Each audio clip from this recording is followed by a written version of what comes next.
നമസ്കാരം.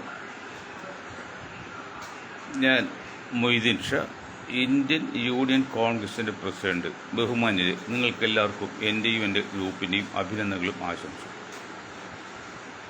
ഇന്നലെ കാശ്മീരിൽ നടന്ന നിരപരാധികളായ വിനോദസഞ്ചാരികളെ കരുതി കൂട്ടി കൊല ചെയ്ത ആ നീചന്മാരോട്, നിഷ്ഠജീവികളോട് എന്തു പറയാൻ പറ്റും? ശക്തമായ തിരിച്ചടി കൊടുക്കണമെന്ന് തന്നെയാണ് എൻ്റെയും എൻ്റെ പാർട്ടിയുടെയും കേന്ദ്ര ഗവൺമെൻറ്റിനുള്ള അഭ്യർത്ഥന. ഒരു കാര്യം പറയാം, കാലാകാലങ്ങളിൽ പാകിസ്ഥാൻ എന്നൊരു രാജ്യം ഉണ്ടായതുകൊണ്ട് ഇന്ത്യ ഗവൺമെൻറ്, ഈ ഗവൺമെൻറ് ഇത് മാത്രമല്ല കോൺഗ്രസ് ഗവൺമെൻറ് കാലത്തും എന്തെങ്കിലും ഭരണത്തിന് ക്ഷീണവും ബുദ്ധിമുട്ടാക്കിയാൽ ഒന്നൊരു കയറി അറ്റാക്ക് ചെയ്യുക, അല്ലെങ്കിൽ എന്തെങ്കിലും പോലെ ചൊറിയുക, അവരെ ചൊറിയാൻ അവസരം തരികയും ചെയ്യും. ഇപ്പോൾ ഏതായാലും 2-3 പ്രധാന കാര്യങ്ങളിൽ ഇന്ത്യ, പ്രത്യേക കേന്ദ്ര ഗവൺമെൻറ് വലിയ പ്രതിസന്ധിയാണ് നേരിട്ടുകൊണ്ടിരിക്കുന്നത്. പച്ച മലയാളത്തിൽ പറഞ്ഞാൽ ഇന്ദിരാഗാന്ധി അടിയന്തരാവസ്ഥ പ്രഖ്യാപിച്ച ആ സാഹചര്യം കംപ്ലീറ്റ് ഇന്ന് ഇന്ത്യയിൽ നിലനിൽക്കുകയാണ്. പക്ഷേ ഇന്ദിരാഗാന്ധി പോലെയല്ല, മോഡിക്ക് അങ്ങനെയൊന്നും അടിയന്തരാവസ്ഥ പ്രഖ്യാപിക്കാൻ പറ്റില്ല. കാരണം മോഡിയുടെ പാർട്ടി തന്നെ മോഡി ഗ്രൂപ്പ് അനുകൂലമല്ല. അപ്പോൾ ആ ഒരു പ്രതിസന്ധി ഘട്ടത്തെ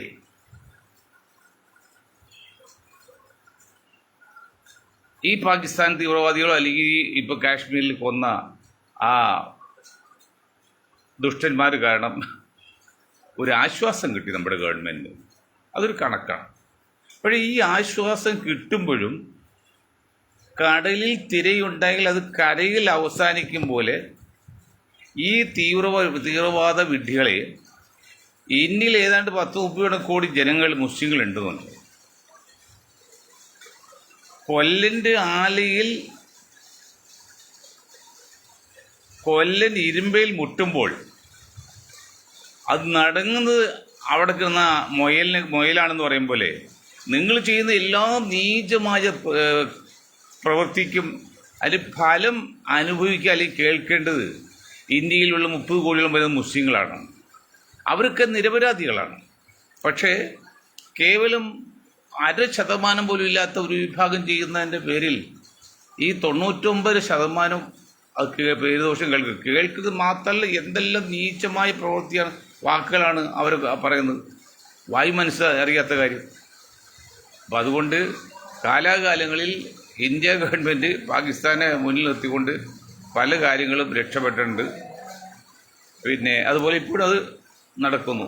അങ്ങനെ 100 ഉദാഹരണങ്ങളുണ്ട്, അതൊന്നും ഇപ്പോൾ ഇവിടെ പറയുന്നില്ല. ഒരു കാര്യം ശരിയാ, ആ ഹതഭാഗ്യരായ നമ്മുടെ സഹോദരങ്ങളെ കരുതി കൂട്ടി കൊലക്ക് കൊടുത്ത ആ നീചന്മാരോട് യാതൊരു കാരണവശാലും നമുക്ക് യാതൊരു താല്പര്യമില്ലെന്ന് മാത്രമല്ല, ശക്തമായി എതിർപ്പ് രേഖപ്പെടുത്തുക. തന്നെയുമല്ല, ഒരു മുസൽമാനെ സംബന്ധിച്ച് മറ്റാളെക്കുറിച്ച് മോശമായി ചിന്തിക്കുന്ന പോലും പാപമാണെന്ന് പറയുന്ന ഖുർആനിൽ വിശ്വസിക്കുന്ന, തത്വസമയത്തിൽ വിശ്വസിക്കുന്ന ഒരു മുസ്ലിം ഒരിക്കലും അങ്ങനെ ചെയ്യാൻ പറ്റില്ല. അപ്പം അങ്ങനെ ചെയ്യുന്നുണ്ടെങ്കിൽ അവൻ മുസ്ലിം നാമധാരി മാത്രമാണ്, മുസ്ലിം അല്ല, ഐഡിയോളജിക്കൽ മുസ്ലിമല്ല. പ്രത്യേകം ശ്രദ്ധിക്കുക. അത് ആദ്യമായിട്ട് പറഞ്ഞാണ്. അവസാനം പറയേണ്ട കാര്യം ഞാൻ ആദ്യം പറഞ്ഞു, കാരണം ആ പ്രശ്നത്തിൻ്റെ ഗൗരവം കൊണ്ടാണ്. തന്നെയുമല്ല, ഈ തീവ്രവാദ വിഡ്ഢികളോട് കാര്യം പറയാം. ഞങ്ങൾ പല പ്രാവശ്യം പറഞ്ഞിട്ടാണ്, കേരളത്തിലൊരു popular front of India, PFI ഇപ്പം നിരോധിച്ചിരിക്കുകയുള്ളൂ.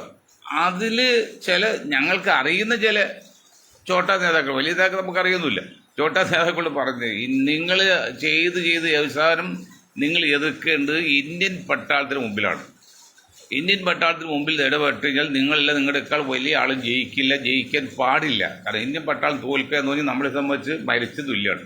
അത് തോൽക്കുന്ന ചരിത്രം ഇല്ല, സംഭവം ഇല്ല. അതുപോലെ ഈ കാശ്മീർ ഭീകരവാദികളും പറയാണ്, ഇന്ത്യ മഹാരാജ്യം നിൽക്കുന്നത് കാലം അത് 1 ഇഞ്ച് ഭൂമി പോലും നമ്മൾ രാജ്യത്തകത്ത് പല സമരമൊക്കെ ചെയ്യുകയൊക്കെ ശരിയാണ്, പക്ഷേ ഒരു ഇഞ്ച് പോലും പുറത്ത് പോകാൻ അനുവദിക്കില്ല, നടക്കുകയില്ല അത്. അപ്പം നിങ്ങൾ വെറുതെ സമയം പാഴാക്കണ്ട. അതാണ് നിങ്ങൾക്ക് പറയാനുള്ള ഒരു ഉപദേശം. മറ്റൊന്ന്, മെഹബൂബിൻ്റെ 44ാമത് ചരമദിനമാണ്. കേരളത്തിലെ മെഹബൂബ് പാടിയ പാട്ടുമൊക്കെ ഉണ്ട്. അദ്ദേഹമൊക്കെ ജീവിതത്തിൽ വന്ന പാളിച്ച കൊണ്ട് വിജയിക്കാതെ പോയി അവസരം ദരിദ്രനായൊക്കെ മരിച്ചത്. എന്തായാലും ആത്മാവിനെ ഒരിക്കൽ കൂടി നിത്യശാന്തി ചേർന്ന് കൊടുക്കുന്നു. പടച്ചവനെ അദ്ദേഹത്തെ ഖബറിനെ വിധിസ്ഥായി കൊടുക്കും. മറ്റൊന്ന്, കേരളത്തിൽ ആദ്യത്തെ സിനിമയിൽ അഭിനയിച്ച റോസി, വിഗതകുമാരൻ, അതിൽ നായികയായിട്ട് അഭിനയിച്ച റോസി, ആ മാഡത്തിൻ്റെയും ചരമദിനമാണ്. നമ്മൾ മനസ്സിലാക്കേണ്ട കാര്യം, ഇന്ന് പുരോഗമന ചിന്താഗതിക്കാർ എന്ന് പറയുന്ന ഇവിടുത്തെ സവർണ മേധാവികൾ അന്ന് എന്താണ് ചെയ്തത്? 50, 60, 75 ഒരു 80 വർഷം മുൻപ് എന്താ ചെയ്ത്? ആ വിഗതകുമാരിൽ അഭിനയിച്ച ഒരു സ്ത്രീ, വലിയ സ്ത്രീ ആയതിൻ്റെ പേരിൽ, ദളിത് സ്ത്രീ ആയതിൻ്റെ പേരിൽ അവർക്ക് ആ സിനിമ കാണാൻ പോലും നാട്ടിൽ വരാൻ പറ്റില്ല. സിനിമ റിലീസ് ചെയ്ത് തിയേറ്റർ കത്തിച്ചു കളഞ്ഞു. ആ സ്ത്രീ നാട് വിട്ടുപോയി. എന്നിട്ടും ഗുണ്ടകൾ വന്ന് അവർ വീട് കത്തിച്ച് അവസാനം തെരുവിൽ ഇറങ്ങിയപ്പോൾ ഏതോ ലോറി കൈ കാണിച്ച് ആ ലോറിയിൽ കയറി ഒരു മലയാളിയായ തമിഴാണ്, കന്യാകുമാരി അടുത്ത് കൊണ്ടുപോയി താമസിപ്പിച്ചു. അത് കല്യാണം കഴിച്ചു, അവസരം മരിച്ചുപോയി. അപ്പോൾ ഞങ്ങൾ നിങ്ങളോട് പറയാനുള്ള കാര്യം, മൊയ്തീൻ ഷായി ഗ്രൂപ്പും പറയുന്നത് തലസ്ഥാനം മധ്യകേരളത്തിൽ വേണമെന്ന് ആവശ്യപ്പെട്ടുകൊണ്ട് ഇന്ത്യൻ യൂണിയൻ കോൺഗ്രസിൻ്റെയും ദേശീയ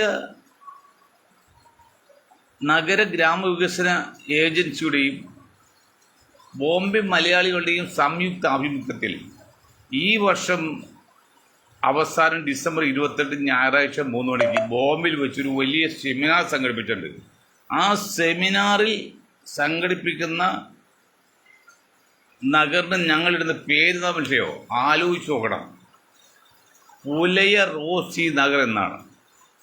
ഇവിടുത്തെ സവർമാരെല്ലാം പേരിന് ശേഷമാണ് പറയുന്നത്, 1000 മേനോ എന്നൊക്കെ പറയുന്നത്. ഞങ്ങളത് അതുകൊണ്ട് പുലയ എന്ന വാക്ക് ആദ്യം ചേർത്ത് പുലയ റോസി നഗർ എന്നാണ്. മനസ്സിലാക്കണം. റോഡ് ക്ലീൻ ചെയ്ത് പെറുക്കിയെന്ന അവർക്ക് ഞങ്ങൾ ലോകത്ത് ആദ്യമായിട്ട് ഒരു പൊന്നാട എണീച്ച് സ്വീകരിച്ചു, അവർക്ക് സർട്ടിഫിക്കറ്റ് കൊടുത്താണ്. ലോകത്തിൽ ആദ്യമായിട്ട് ഈ റോഡിൽ പറക്കി ജീവിക്കുന്ന ആൾക്കാരെ പെറുക്കിൽ എന്ന് പറയും.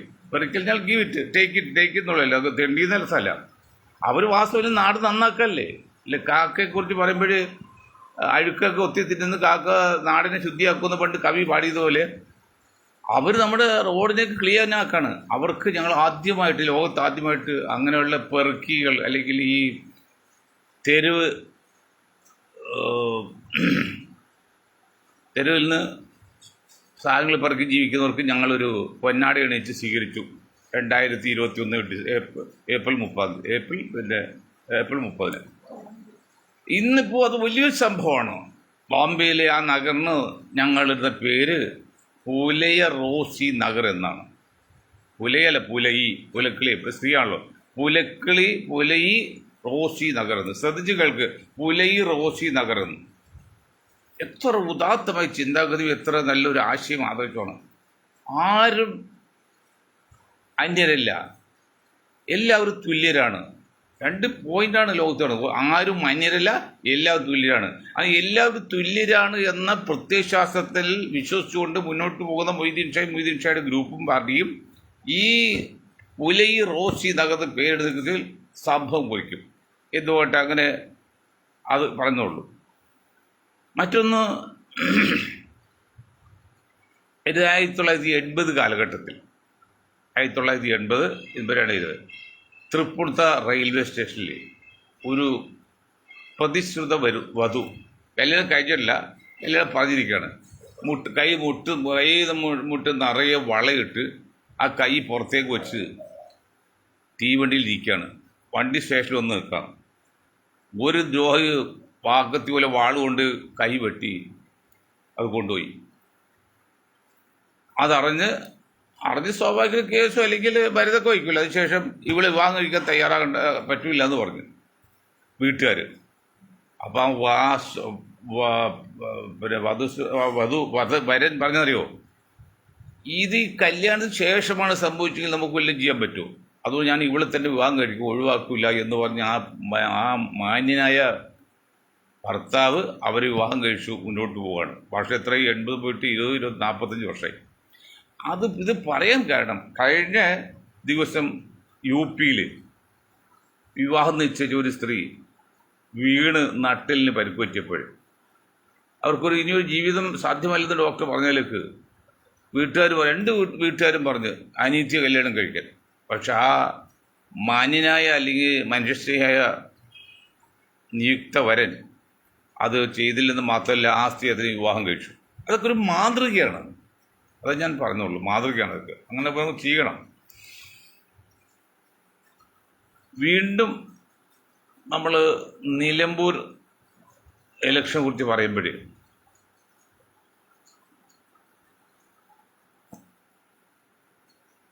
കോൺഗ്രസ്,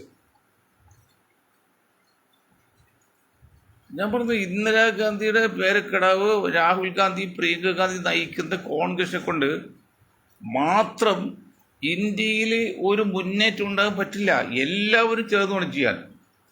എല്ലാവരും ചേർന്നാൽ പോലും നടക്കാൻ സാധ്യയില്ലാത്ത ഇന്ത്യൻ രാഷ്ട്രീയത്തിൽ തൃണമൂൽ കോൺഗ്രസിനെ പറ്റൂല, അത് മുന്നണി ചേർക്കാൻ പറ്റില്ല, അവരോട് സഹകരിക്കാൻ പറ്റില്ല എന്ന് പ്രിയങ്ക ഗാന്ധിക്ക് വീണ്ടും പറയാണ്. ഞാൻ ചോദിക്കട്ടെ, ഈ മാന്യ മഹതിയോടും രാഹുലിനോടും ഒക്കെ ചോദിക്കട്ടെ, പിന്നെ മമതാ ബാനർജി പോലെ ഒരു മാഗ്നറ്റ്, ഒരു വ്യക്തിത്വം അല്ലെങ്കിൽ ഒരു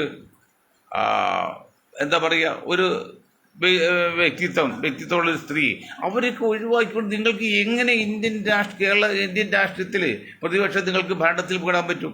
ഈ BJPയെ താഴെ ഇറക്കാൻ പറ്റും? സാധിക്കുമോ? നിങ്ങൾ എന്ത് കണ്ടുകൊണ്ടാണ് നിങ്ങൾ ചെയ്യുന്നത്? നിങ്ങൾ എന്ത് മണ്ടത്തര കാണിക്കുന്നത്? ഞാൻ ഈ രാഹുലിൽ മുസ്ലിം സമുദായത്തിൽ കാണിക്കുന്ന വഞ്ചനയെ കുറിച്ച് പറയുമ്പോഴല്ലോ, ഇന്നിപ്പോൾ UP-യിൽ ഒരു ദളിത് സ്ത്രീയെ ബലാത്സംഗം ചെയ്ത് കൊന്നിട്ടില്ല.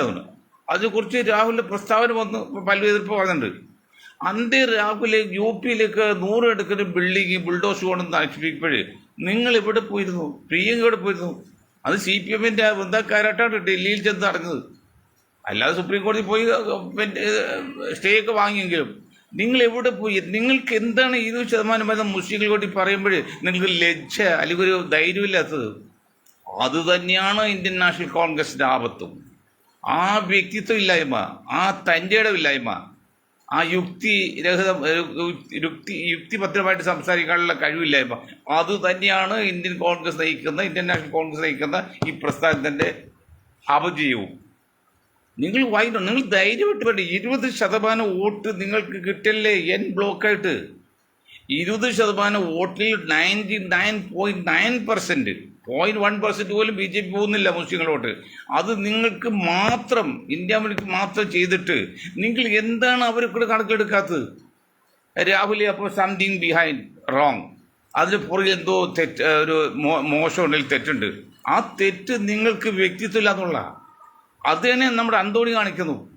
ക്രിസ്ത്യാനിയെ അന്തോണി പറയുമ്പോഴല്ലോ, അയ്യോ ഞങ്ങൾ പറഞ്ഞ അവിടെ ഭൂരിപക്ഷ സമുദായം എന്ത് ചെയ്യും എന്നുള്ളൊരു ഭയം, ധൈര്യമില്ലായ്മ, അത് കുറച്ച് വരുന്നവരെ ഉമ്മൻചാണ്ടിക്കുണ്ടായിരുന്നു. അതുകൊണ്ടാണ് ഞങ്ങൾ പറഞ്ഞത്, ഇന്ത്യയെ നയിക്കേണ്ടത് ഇവിടുത്തെ ഭൂരിപക്ഷ സമുദായം തന്നെ ആയിരിക്കണം, അത് മുന്നോക്ക സമുദായം തന്നെ ആയിരിക്കണം. പക്ഷേ അവർ മനുഷ്യ സ്നേഹിയായിരിക്കണം, പ്രത്യേകിച്ച് മുസ്ലിം താല്പര്യമുള്ളതായിരിക്കണം. അല്ലാതെ ഒരു മുസ്ലിം വന്നിട്ടും കാര്യമില്ല, ക്രിസ്ത്യാനി വന്നിട്ടും കാര്യമില്ല. നമ്മൾ കണ്ടുകൊണ്ടിരിക്കുകയല്ലേ. മുസ്ലിങ്ങളുടെ കാര്യം വരുമ്പോൾ ഈ രാഹുൽ ഗാന്ധി പെടക്കാണ്, പ്രിയങ്ക ഗാന്ധി നാടുവിടാണ്. ഒക്കെ ബില്ലിൻ്റെ കേസ് പോകുമ്പോൾ അവർ നാടുവിട്ട്, അവർക്ക് വയനാട് നിന്ന് ജയിച്ച് ഭൂരിപക്ഷം കിട്ടിയപ്പോൾ അവർക്ക് നീ രക്ഷയായി. ഇനി ഇന്ത്യൻ പാർലമെന്റിൽ ഉള്ള കാലം അവരും അവരെ മക്കൾക്കും MP ആയിട്ട് നിൽക്കാം. അത് അത്ര ആവശ്യമുള്ളവർ. അല്ല ഭരണം കിട്ടുമെന്നും അവർക്ക് താല്പര്യമില്ല, കാരണം കഴിവില്ല. അതിന് തമ്പി ഈ ഭൂരിപക്ഷം നിൽക്കാവോ? ഇപ്പൊ അൻവർ എന്നൊരു വ്യക്തിയുടെ പേരിൽ ഇന്ത്യൻ നാഷണൽ കോൺഗ്രസ് നയിക്കുന്ന UDF കിടന്ന് ഞെളിവിരുവല്ലേ. അതായത് നിങ്ങളിത് കേൾക്കണം, ശ്രദ്ധിക്കണം. എന്തുകൊണ്ടാണ് കഴിഞ്ഞ 2 ടേമില് കേരളത്തിൽ UDF തോൽക്കാൻ കാരണം? ഉമ്മൻചാണ്ടിയുടെ ഇബ്രാഹിം കുഞ്ഞിൻ്റെയൊക്കെ ഭരണം വളരെ മോശമായിരുന്നോ? ഒരു മോശമായിരുന്നില്ല, സാമാന്യം നല്ലത് തന്നെയായിരുന്നു. അവിടെ തോൽക്കാൻ കാരണം ബുദ്ധിയില്ലാത്ത കഴുതകളെ നിങ്ങൾ കേൾക്കുക. എനിക്കത് തന്നെ പറയണത്, എന്നെ തല്ലിക്കൊന്നാലും വേണ്ടില്ല. ഈ ലീഗും ഈ കോൺഗ്രസ് നേതാക്കളും മനസ്സിലാക്കണം. അതായത് അറബിക് സർവകലാശാല തുടങ്ങാൻ വേണ്ടി ശ്രമിച്ചിട്ട് ഈ സ്പോക്കൺ ഇംഗ്ലീഷ് ബഷീറും കുഞ്ഞായും കുഞ്ഞുമാണിയും കുഞ്ഞുഞ്ഞും കോട്ടയത്തെ അച്ചായൻ ചീഫ് സെക്രട്ടറി കൂടിയല്ലോ, 4 പ്രാവശ്യം 10,000 ആൾക്കാർ തിരുവനന്തപുരം പഠന സെക്രട്ടറി മുമ്പിൽ സമരം ചെയ്തതേ 4 ടൈംസ് ഈ 5 വർഷത്തുള്ളിൽ. തിരിഞ്ഞു നോക്കിയില്ല. ഏറ്റവും വലിയ സങ്കടം എനിക്ക് ബഷീർ, സ്പോക്കൺ ഇംഗ്ലീഷ് ബഷീറിനോടാണ്. ബഷീർ സംസ്കൃത സർവകലാശാല തുടങ്ങിയില്ലേ? സംസ്കൃത സർവകലാശാല തുടങ്ങിയപ്പോൾ 10,000 പേര് പോലും സംസാരിക്കുന്ന ഭാഷയാണ് കേരള സംസ്കൃതം. അതിനൊരു യൂണിവേഴ്സിറ്റി തുടങ്ങി. ഒരു തെറ്റുമില്ല, ഞങ്ങൾ ഒരിക്കലും കുറ്റം പറയില്ല. പക്ഷേ 100-300 കോടിയിൽ കൂടുതൽ ആൾക്കാർ ഉപയോഗിക്കുന്ന ഭാഷയാണ് അറബിക്കുന്നുണ്ട്. ഈ അറബി യൂണിവേഴ്സിറ്റി വന്നാലും അതിന് മെച്ചം കിട്ടുന്നതുകൊണ്ട് ഇവിടുത്തെ സവർണ ഹിന്ദുക്കൾക്കും സവർണ ക്രിസ്ത്യാനിക്കാ. മുസ്ലിങ്ങൾക്ക് കാര്യമായിട്ട് മെച്ചമില്ല. കാരണം മുസ്ലിം പോലും അവിടെ ചില ഈ തോട്ടിപ്പണി അല്ലെങ്കിൽ പെട്ടിക്കടയൊക്കെ നടത്തുന്നത്. ഉയർന്ന ജോലി കിട്ടുന്ന ഈ സവർണ ഹിന്ദുക്കളും സവർണ ക്രിസ്ത്യാനിക്കാണ്. എന്നിട്ട് അവർ സമ്മതിച്ചില്ല. മാത്രമല്ല, കത്തോലിക്ക പറഞ്ഞറിയോ, ഞങ്ങൾക്ക് സംസ്കൃത ഹീബ്രു യൂണിവേഴ്സിറ്റി കൂടി അനുവദിച്ചാലാണ് ഫണ്ട് അനുവദിക്കുള്ളൂ, അതും കൂടി അനുവദിച്ചാലാണ് ഇത് ഫണ്ട് അനുവദിക്കുള്ളൂ. അങ്ങനെ നിരാശരായി മടങ്ങിപ്പോയ 10,000 ഉത്തര കേരളത്തിലെ മുസ്ലിം വോട്ടർമാർ. അവർ വോട്ടർമാരാണ്. ആകെ വോട്ടർമാരിൽ 40% ഉണ്ട്. അവർ ഇനി ഞങ്ങൾ വരുന്നില്ല എന്ന് പറഞ്ഞ് അവർ മറിച്ച് വോട്ട് ചെയ്തപ്പോഴാണ് ഈ 2 ടേബിളും പഞ്ചായത്തും പഞ്ചായത്തിലും 2 അസംബ്ലിയിലേക്കും LDF ജയിച്ചത്. അത് മുല്ലപ്പള്ളി പറഞ്ഞ് അമ്പലത്തിൻ്റെ ശബരിമലയുടെ ഗുണതാന്ന്. ശബരിമലയുടെ ഗുണതാണെങ്കിൽ മുല്ലപ്പള്ളി സാറേ എന്തുകൊണ്ട് പിന്നെ അടുത്ത 2 പഞ്ചായത്ത് ഇലക്ഷനിലും LDF ജയിച്ചു, 2 അസംബ്ലിയിലും ജയിച്ചു, 99 സീറ്റ് കിട്ടില്ലേ? അതിൽ നിങ്ങളൊരു കാര്യം മനസ്സിലാക്കണം. ഏതാണ്ട് 60 സീറ്റ്, ആകെയുള്ള 140 60 എത്രയാണ്? 45% വരും. 60 സീറ്റ് ജയിച്ചിരിക്കുന്നത് 2000 വോട്ട് കൊണ്ടാണ്. ഈ മുസ്ലിം സമുദായത്തിൽ നിന്ന് ഒരു 2-3% വോട്ട് മാറിക്കഴിഞ്ഞാൽ തന്നെ എത്ര കിട്ടും? 2000-3000 വരും. അങ്ങനെയാണ് 99 സീറ്റിൽ 60 സീറ്റ് ജയിച്ചിരിക്കുന്നത്. അങ്ങനെ UDF ഭരണം പോയത്. ഇത് ഇപ്പോഴും കോൺഗ്രസ് മനസ്സിലായിട്ടുണ്ടോ? അങ്ങനെ മനസ്സിലാക്കാത്ത കോൺഗ്രസ് ഇപ്പം പറയുന്നറിയോ, ഇവിടെ കത്തോലിക്ക വിഭാഗത്തിന് അല്പം നീരസുണ്ട്, അതുകൊണ്ട് ജോയി കൊടുക്കണം നിലമ്പൂരെന്ന് ആ മണ്ട ശിരോമണി അൻവറും കോൺഗ്രസിലെ ഗ്രൂപ്പും കൂടി തീരുമാനിച്ച് ജോയി അതിനു വേണ്ടി ഒരു M5 എന്നൊരു ചാനൽ ഉണ്ടാക്കിയിട്ടുണ്ട്. എന്നിട്ട് ആ പുള്ളിയെ വർണ്ണ ചെയ്യുക, പുള്ളിയുടെ മഹത്വം ചെയ്യുക. പുള്ളി എന്നാൽ മാത്രം ജയിക്കുള്ളൂ എന്ന് അവർ പറയുക. എന്നിട്ട് മറ്റേ കക്ഷിയെ LDFിലേക്ക് പോകുമെന്ന് പറയുക. അപ്പോൾ വോട്ട് കിട്ടിയില്ലേ LDF പോകുന്ന പറയുമ്പോൾ പുള്ളി നോട്ടപ്പുള്ളിയായില്ലേ? അങ്ങനെ വെടുക്കാക്കി തിരക്കാക്ക. ആ രീതിയാണ് കോൺഗ്രസും ലീഗും ഇപ്പോഴും ചെയ്യുന്നത്. ലീഗിന് മാറ്റിയ കൊള്ളുന്നുണ്ട്, പക്ഷെ ലീഗ് സമ്മതിക്കില്ലല്ലോ. അവർക്കൊരു മുസ്ലിം വരായിക്കാൻ നല്ലത്. മലപ്പുറം ഒരു മുസ്ലിം ലീഗിലല്ലാതെ ഒരു മുസ്ലിമും പാർട്ടി പലരുത്താണ് അവരുടെ പ്രാർത്ഥന. കൊടുത്ത് നാറ്റിച്ചില്ലേ മുഴുവൻ. മുസ്ലിം എന്ന് പേര് മാറ്റുന്നില്ലല്ലോ. എന്ത് കോൺഗ്രസ് നിങ്ങളിരിക്കുന്നത്? 65 സീറ്റ് ഉണ്ടെന്ന് പാലക്കാട് മുതൽ കാസർഗോഡ് വരെയും. അതിൽ 6 സീറ്റ് ആകെയുള്ളത്. 6 സീറ്റുള്ളിൽ ഇപ്പോൾ വന്ന് 50% മുസ്ലിങ്ങളുടെ മലബാർ മേഖലയിൽ 1 സീറ്റ് മാത്രമായി കോൺഗ്രസിന്. നിങ്ങൾ ധരിക്കുന്നുണ്ടോ? ഞാൻ വീണ്ടും ഇത് ജനങ്ങളുടെ വികാരമാണ് ഞങ്ങൾ പറഞ്ഞത്, ജനങ്ങളുടെ മാൻഡേറ്റ് ഞങ്ങൾ പറഞ്ഞത്.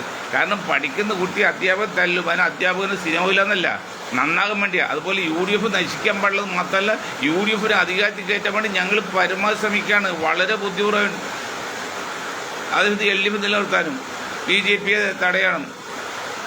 അത് കോൺഗ്രസ് മനസ്സിലാക്കുന്നില്ല. കോൺഗ്രസ് ഇപ്പോഴും ക്രിസ്ത്യൻ സമുദായത്തിന് എന്തൊരു ക്ഷീണമുണ്ട്. എത്ര ശതമാനമുണ്ട് ക്രിസ്ത്യൻ സമുദായം കേരളത്തിൽ? എത്ര ശതമാനം വോട്ടുണ്ട്? ആകെ 16% ഉള്ളത്. അതിൽ 6% ദളിത് ക്രിസ്ത്യാനിയാണ്, കൺവെർട്ടഡ് ക്രിസ്ത്യൻ. അത് അങ്ങോട്ടുമില്ല ഇങ്ങോട്ടുമില്ല. ബാക്കി 10% ഉള്ളത്. ആ 10%-ൽ ഒരു 5% കൂടുതൽ വോട്ട് യു ഡി എഫിന് കിട്ടൂല. ഇത് 5 വോട്ട്, 100 വോട്ട് ചെയ്യുമ്പോൾ 5 വോട്ട് കിട്ടുള്ളൂ യു ഡി എഫിന്.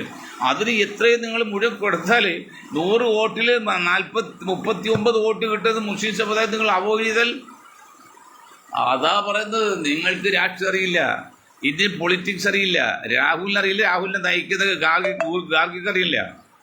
ഗാർഗിക്ക് അറിയുമെങ്കിൽ നിതീഷ് പുറത്തിറങ്ങിയപ്പോൾ നിതീഷ് കയ്യിൽ കൂടെ നിർത്തണ്ടേ, മമത കൂടെ നിർത്തണ്ടേ, ആം ആദ്മി പാർട്ടി കൂടെ നിർത്തണ്ടേ? ഇവരെല്ലാം നിങ്ങൾ പറഞ്ഞു വിട്ടുകൊണ്ട് ഈ കത്തോലിക്ക കോൺഗ്രസ് ഇന്ത്യ ഭരിക്കാതെ ഇരിക്കണം. ഇന്ത്യൻ യൂണിയൻ കത്തോലിക്ക കോൺഗ്രസ് ആണ് ഇപ്പോൾ രാഹുൽ ഗാന്ധിയുടെ പാർട്ടി. നിങ്ങൾ എന്തൊക്കെ വിളിച്ചു വെച്ചാലും മറ്റേ ഇന്ത്യൻ മലപ്പുറം ലീഗും തകർന്ന് മലപ്പുറം ജില്ല മാത്രമേ ഇന്ത്യൻ യൂണിയൻ മലപ്പുറം ലീഗ്. അപ്പോൾ ഇന്ത്യൻ യൂണിയൻ മലപ്പുറം ലീഗും ഇന്ത്യൻ യൂണിയൻ കത്തോലിക്ക കോൺഗ്രസ് വിചാരിച്ച ഇന്ത്യ ഭരിക്കാന്നാണോ? വയനാട് നിങ്ങൾ ജയിച്ചു, ഈ തരത്തിന് 10-20 വർഷം കഴിഞ്ഞാലും ജയിച്ചു. അത് മതി നിങ്ങൾക്ക്. ഭരിക്കണ്ടേ? ഭരിക്കാൻ 278 സീറ്റ് കിട്ടട്ടെ. 270 സീറ്റ് നിങ്ങൾ എന്നെ ഉണ്ടാക്കും? എത്ര ശതമാനം വോട്ട് നിങ്ങൾക്കുണ്ട്? കഴിഞ്ഞ പ്രാവശ്യം യു പി വോട്ട് കിട്ടി BJP RSS താളത്ത് നിന്നിട്ടാണ് അവർ ന്യൂട്രൽ നിന്ന്. BJPക്ക് എതിരെ നിന്നില്ല, ഒന്ന് മാറിയെന്ന്. അതിൻ്റെ ഫലം കൂടി കിട്ടിയത്. പിന്നെ മുസ്ലിങ്ങൾ മുഴുവൻ വോട്ടും പിന്നെ സമാജ്വാദി പാർട്ടിയുടെ ഇതെല്ലാം ചേർത്ത് കിട്ടിയാണ്. അത് നിങ്ങളെ കഴിവുകൊണ്ടൊന്നുമില്ല. ഇപ്പം നിലമ്പൂർ ജോയിക്ക് കൂടെ അവസാനം തീരുമാനം എടുക്കാൻ പോകില്ല, ജോയിക്ക് കൊടുക്കാതാണ്. മലപ്പുറം ജില്ലയിൽ ജോയിയെ പോലെ ഒരാൾക്ക് വളർത്തിക്കൊടുന്നത് തെറ്റായിപ്പോയത്. അത് കോൺഗ്രസ് ചെയ്ത വഞ്ചനയാണ്. കോൺഗ്രസ് മുസ്ലിം സമുദായത്തിൽ ചെയ്ത വഞ്ചനയാണ് ജോയിയെ പോലെ ഒരു ചെറുപ്പക്കാരനെ വളർത്തിക്കൊടുക്കുന്നത്. ജോയിയെ വളർത്തിക്കൊണ്ടുവരാം ഇടുക്കി, തൃശ്ശൂർ, എറണാകുളം, കോട്ടയം, പത്തനംതിട്ട, ഇവിടെയൊക്കെ വളർത്തിക്കൊണ്ടുവരാം. മലപ്പുറം പോലൊരു ജില്ലയിൽ ജോയിയെ പോലൊരു ഇതര സമുദായത്തിൽ ഒരാളെ വളർത്തിക്കൊടുത്തത് കോൺഗ്രസ് മുസ്ലിം സമുദായത്തിൻ്റെ വഞ്ചനയാണ്. ഞങ്ങളത് ആവർത്തിച്ച് പറയും. അതല്ല ഇപ്പം ഈ പ്രശ്നം വന്ന് ബാക്കി ആര് കാര്യം വരുമ്പോഴും ഇതിപ്പോൾ നിങ്ങൾ സോമനാഥൻ എന്നാണ് കാർത്തികൻ്റെ മകനെ കൊടുത്തില്ലോ. ആ മകൻ ഇപ്പോൾ LDF സ്ഥാനാർത്ഥിയാൻ പോണ്, മരുമകൾ LDF സ്ഥാനാർത്ഥിയാൻ പോണ്. അങ്ങനെ മാർക്സിസ്റ്റ് പാർട്ടി ഓരോരുത്തർ തെരഞ്ഞു പിടിച്ച് കൊണ്ടുപോവാണ്. ഇതൊക്കെ ആർക്കൊന്നും മനസ്സിലാകുന്നില്ലല്ലോ. എന്താണ് കാണിക്കുന്നത്? നിങ്ങൾക്ക് ഇപ്പോഴും കാര്യം മനസ്സിലായിട്ടില്ല. ദേശീയ ലെവലിൽ 20% വോട്ടുള്ള മുസ്ലിം സമുദായത്തെയും സംസ്ഥാന തലത്തിൽ 40% വോട്ടുള്ള മുസ്ലിം സമുദായത്തെ നിങ്ങൾ അവഗണിക്കേണ്ട കണക്കാക്കുന്നില്ല. നിങ്ങൾക്കൊരു ധാരണയുണ്ട്. ഈ സ്പോക്കൺ ഇംഗ്ലീഷ് ബഷീറും പിന്നെ തങ്ങളുണ്ടെങ്കിൽ എല്ലാം ആയത് ഒന്നും ആയില്ലെന്നേ. അവർക്ക് ആകെയുള്ള മുസ്ലിം വോട്ടർമാരിൽ 3 4 ബാക്കി 3 ഭാഗം പുറത്ത് കിടക്കാണ്. അതുകൊണ്ട് നിങ്ങൾ പിടിച്ചു നിൽക്കുമോ? അങ്ങനെ പിടിച്ചു നിൽക്കുമെങ്കിൽ 65 സീറ്റുള്ള കാസർഗോഡ് പോലും പാലക്കാട് പോലുള്ള സീറ്റിൽ ഇന്ത്യ കോൺഗ്രസ് 6 സീറ്റായി പറഞ്ഞു ജയിച്ചത്. ബാക്കി 59 സീറ്റ് തോറ്റത്. അവിടെ എന്താ മുസ്ലിങ്ങളില്ലേ? ലീഗായിട്ട് മാത്രം പോരാ, മുസ്ലിം ഉണ്ടെങ്കിലും മുസ്ലിം വോട്ട് ചെയ്യണം. മുസ്ലിം വോട്ട് ചെയ്തില്ല. അപ്പോൾ ലീഗിൻ്റെ കപ്പാസിറ്റികൾ പറ്റില്ലേ? ഞാൻ പറഞ്ഞു, ഞങ്ങൾ പറഞ്ഞ ലീഗിനെ കൊച്ചാക്കാൻ എതിർക്കാനല്ല, ലീഗ് നശിപ്പിക്കാൻ വേണ്ട. അത് അവർക്കുള്ള ആ ഒരു പോരായ്മ മുസ്ലിം എന്ന വാക്കുകൾ വന്നു, ബാക്കിയൊരു പോരായ്മയില്ല.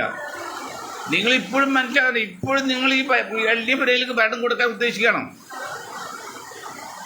മുസ്ലിം സമുദായം വോട്ട് ചെയ്യില്ല അവർ. കുളിപ്പിച്ച് കൊച്ചിലാകുന്നില്ല. നിങ്ങൾ കോൺഗ്രസ് വളർത്തി മുസ്ലിം സമുദായം ഒരു സീറ്റായി ഇപ്പോൾ പാലക്കാട് മലബാർ മേഖലയിൽ ഒരൊറ്റ സീറ്റ് അസംബ്ലിയിലേക്ക്. ബാക്കി കുറച്ച് സീറ്റുള്ളതും ലീഗിനാണ്. ആ ലീഗിന് അമിതമായി പ്രാധാന്യം നിങ്ങൾ നിർത്തുന്നേ.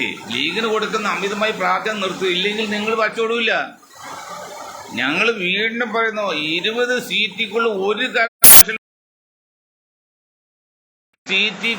ഒരു കാരണവശാലും നിങ്ങൾ ലീഗിന് കൊടുക്കരുത്. ബാക്കി 30 സീറ്റ് നോൺ ലീഗിൽപ്പെട്ട മുസ്ലിങ്ങൾ കൊടുക്കണം.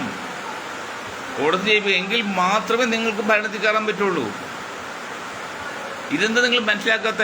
ഇത് ഉപദേശിക്കാൻ ആരുമില്ലേ?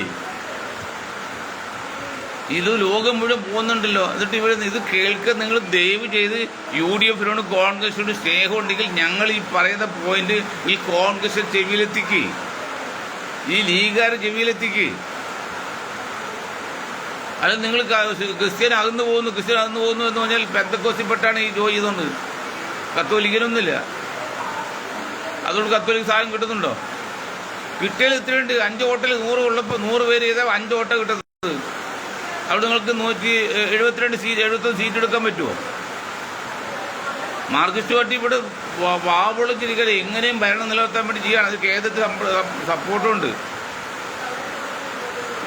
നിങ്ങൾ രക്ഷപ്പെടില്ല. ഈ കോൺഗ്രസ് രക്ഷപ്പെടാൻ സാധ്യതയില്ല. ഈ ലീഗും കോൺഗ്രസ് ഇനിയും ഭരണത്തിൽ കയറില്ല. കാരണം അവർക്ക് അറിയില്ല എന്താണെന്നുള്ളത്. ഇന്ത്യൻ പൊളിറ്റിക്സും കേരള രാഷ്ട്രീയവും അറിയില്ല.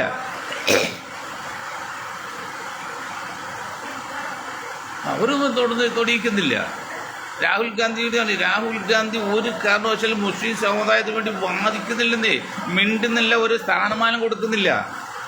അത് നിർണായകമായ ചർച്ചയിൽ കത്തോലിക്ക പുരോഹിതന്മാർ പറഞ്ഞതിൻ്റെ പേരിൽ നിങ്ങൾ രണ്ടുപേരും മാറിയെന്നില്ല. ഇതൊക്കെ ഇലക്ഷൻ വരുമ്പോൾ 1-9 ഇടതുപക്ഷം പറയില്ലേ? രാഹുൽ ഗാന്ധി മിണ്ടിയിൽ അവിടെ അസംബ്ലി പാർലമെന്റുണ്ടായിട്ട് രാഹുൽ ഗാന്ധി ഘോരം പ്രസംഗിക്കുന്ന ആളല്ലേ, എന്തുകൊണ്ട് സംസാരിച്ചില്ല? അതിന് ചിലർ പറഞ്ഞ പോയിനെന്നറിയോ? അത് അദ്ദേഹം പറയണ്ട, മറ്റുള്ളവർ പറഞ്ഞാൽ പോരെന്ന്. അത് വോട്ടർമാർക്ക് വിശ്വാസമാകണ്ടേ? പ്രിയങ്ക ഗാന്ധിയാണെങ്കിൽ അത് മുങ്ങി. പ്രിയങ്ക ഗാന്ധി മുസ്ലിം സമുദായത്തിലെ പേര് പോലും ഉച്ചരിക്കുന്നവര്. അവർ വയനാട്ടിൽ വരുമ്പോൾ അത് കുഞ്ഞാലിയുടെ ഭാര്യ കെട്ടിപ്പിടിക്കുന്ന, അല്ല വേറെ ഒരു മുസ്ലിം അടുത്തിരിക്കുകയോ സംസാരിക്കുകയോ അവർ കാര്യം പറയുകയോ ചെയ്യുന്നുണ്ടോ? എവിടെ നിങ്ങൾ പറയുന്നു മുസ്ലിങ്ങൾക്ക് വേണ്ടി? ആ വൃദ്ധക്കാരായിട്ട് ഒരു സമാധാനം ചെയ്യാൻ വന്നില്ല. ഇതൊക്കെ ജനങ്ങൾ കണ്ടുകൊണ്ടിരിക്കണം. അത് വലിയ പ്രശ്നത്തിൽ തന്നെയാണ്, വലിയ പ്രശ്നത്തിലൊക്കെ പോകുന്നത്. നിങ്ങൾ ഈ 40% വരുന്ന മുസ്ലിം സമുദായത്തെ മാന്യമായിട്ട് പരിഗണിച്ചില്ലെങ്കിൽ, എല്ലാവരും തുല്യമായിട്ട് കണ്ടില്ലെങ്കിൽ, ഇപ്പൊ കൊടിക്കുന്നിൽ സുരേഷ് 8 പ്രാവശ്യം MP ആണ്. 8 പ്രാവശ്യം. ഇതൊന്ന് 40 വർഷം അതിനടുത്ത് എൻ്റെ മന്ത്രിയായി. എന്നിട്ട് പുള്ളിക്ക് പോരാ. ഇപ്പൊ മുഖ്യമന്ത്രി നടക്കാണ്, KPC പ്രസിഡന്റ് നടക്കാണ്. അത് കോൺഗ്രസ് കാര്യം പറഞ്ഞു. അതായത് MP-മാര് അവരുടെ മണ്ഡലത്തില് ആവറേജ് 7 സീറ്റാണ്. അതിൽ 4 പേരും ജയിപ്പിച്ചെടുക്കാം. മിനിമം 4 പേരും ജയിപ്പിച്ചെടുത്താൽ ജയിക്കാം, ഭരിക്കാൻ കിട്ടും. അപ്പോഴും നിങ്ങൾ ഈ വോട്ടുള്ളവർ മനസ്സിലാക്കണ്ടേ? വോട്ടുള്ള ആൾക്കാർ നിങ്ങൾ ശ്രദ്ധിക്കണ്ടേ? അത് ശ്രദ്ധിക്കുന്നില്ലെങ്കിൽ അത് അപകടമാണെന്ന് പറഞ്ഞുകൊണ്ട് ഇവിടെ ശക്തമായ മഴ പെയ്യാണ്. ഞാൻ എൻ്റെ ഈ പരിപാടി നിർത്താണ്. നിങ്ങൾക്ക് ഒരായി നന്ദി. ജയ് ഹിന്ദ്.